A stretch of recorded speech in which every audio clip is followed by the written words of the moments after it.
ওরে পাগল, ওরে পাগল, বুঝে শপথ কর। ওরে পাগল, ওরে পাগল, বুঝে শপথ কর।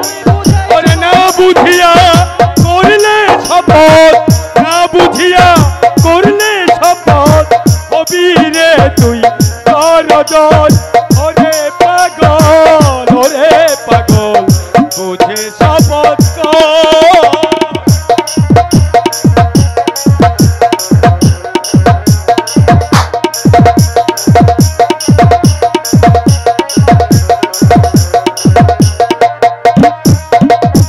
তারপর যোগে রাম সনাতন সীতা দেবীরে দিল নির্বাসন।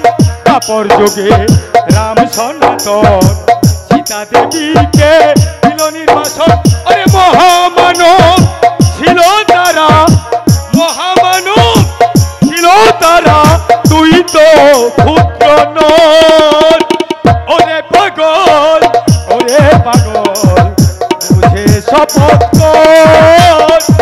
ওরে পাগল, ওরে পাগল, বুঝে শপথ কর।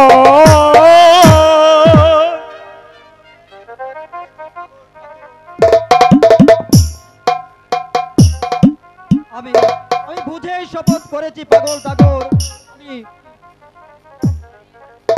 পরের কথায় রাম সনাতন সীতা দেবীরে দিল নির্বাসন।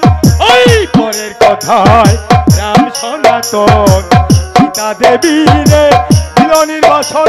ওরে মহামানব ছিল তারা, ওরে মহামানব ছিল তারা, তুই তো ক্ষুদ্র নর। ওরে পাগল, ওরে পাগল, বুঝে শপথ কর। আমি শপথ ঠিকই করেছি, মুখটাকে আমি কোনোদিন ভুলবো না। দাঁড়া বাবু, লিখে রাখি তোর শপথের কথা। কি লিখবে তুমি পাগল ঠাকুর? হ্যাঁ, তোর সাক্ষ্য প্রমাণের কথা। সাক্ষ্য প্রমাণের কথা? হ্যাঁ, আমার এই চিত্রগুপ্তের খাতায় লেখা আছে অসংখ্য জনগণের সাক্ষ্য প্রমাণের কথা। ভাবিস নে, ভাবিস নে মা, তোদের যখন উভয়ের দিলে মহব্বত জন্ম নিয়েছে সব ঠিক হয়ে যাবে।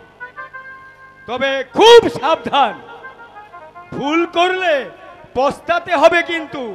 ওরে নাই বাবা ছিল সানাই শঙ্খ শুভ পরিণয় কালে, ওই খুদার নামে শপথ করিয়া তোরা মালা বন্ধের গলে। নাই বাবা ছিল সানাই শঙ্খ শুভ